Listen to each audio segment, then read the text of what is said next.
are here in the area between Beersheba and we are just on the outskirts of the mountains of Hebron.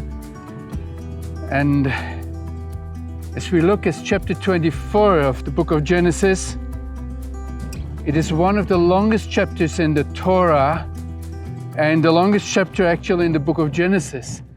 And I will give you just a few hints so you may pray through it again. Abraham, it says here, was old. The Lord had blessed him in all things. And then Abraham said to his servant, the oldest of his household, who was in charge of all that he had. Now look, this servant obviously was somebody Abraham fully trusted. And if you think that his name was Eliezer, then that is proof that you are influenced by Jewish tradition. Because if you look into the Bible, you will not find it. We don't know his name. That's the fact. We may suppose from earlier stories that maybe it was Eliezer. Now what Abraham did is, he made him swear by the Lord, the God of heaven and the God of earth. That's what he said to him, that you will not take a wife for my son from the daughters of the Canaanites among whom I dwell. Rather go to my country, into my homeland, and take a wife for my son Isaac from there. As we read that, we might think that Abram maybe had some racist motivation.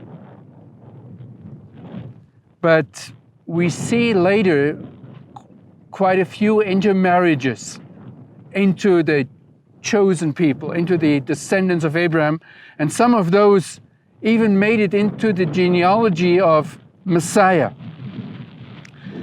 It also was not for religious reasons that he asked his servant to look for a wife for Isaac from far away, from Mesopotamia. It wasn't for religious reasons, because Abraham's relatives there also were pagan worshippers. The obvious reason was that here in the land of Canaan, the original inhabitants at that time practiced terrible moral cruelties. For example, they slaughtered their children and burned them and sacrificed them, their own children. Or they were given their wives into the fertility cults that were prevalent here. So these practices it was that Abraham did not want to bring into his family. And therefore the servant said, shall I then take your son back if the woman is not willing to come here? Shall I take your son back to the land from where you came? And to this Abraham answered, under no circumstance shall you take my son back from there.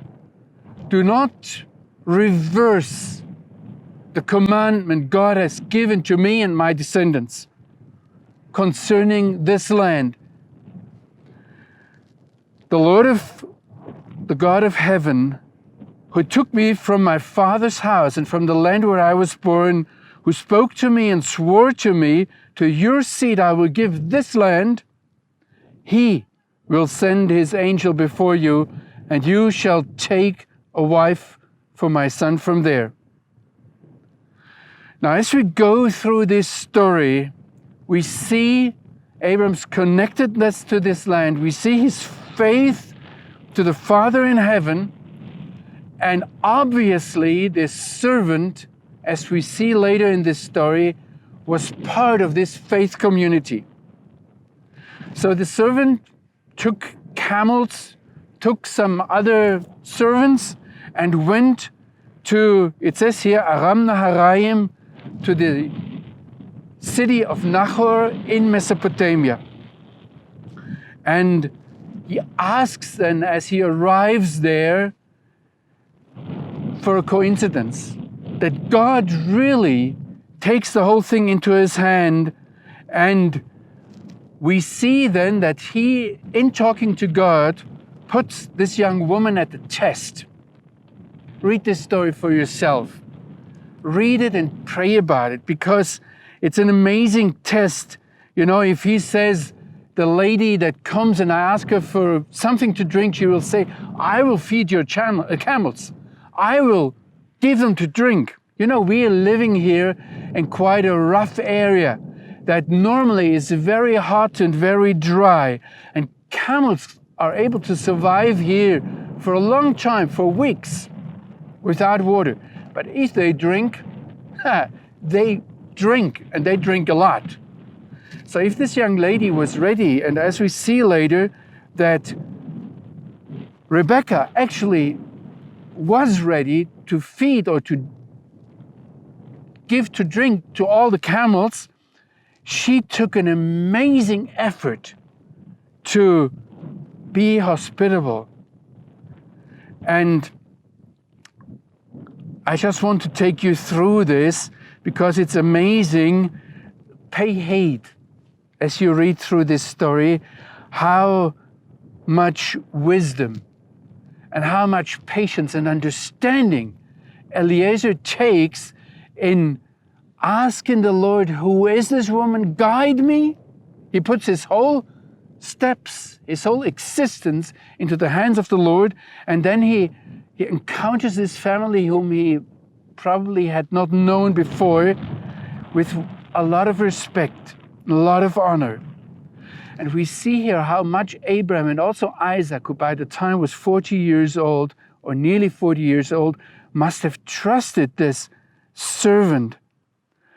And I want to just point here to another precedence, biblical precedence, that this servant created here in this biblical text. You know, normally it was the fathers who made a bargain about the women to whom they were given.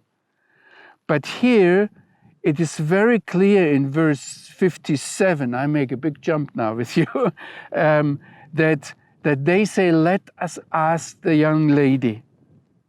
And it is a biblical standard that the family has a word to say in a marriage to be. But the all decisive word comes from the young lady, from the bride to be. And at the end, I just want to point you to one last, but from my point of view, very significant and encouraging observation. It says there in verse 67 that Isaac, when he encountered the servant and the young lady he brought, it says there he brought her into the tent of Sarah, his mother. And he took Rebekah and she became his wife. And then it says, and then he fell in love with her. This is not the, for us, usual sequence of events. Normally we fall in love and then we ask the family, if we ask the family, and then we decide or whatever, or maybe we make the decision first.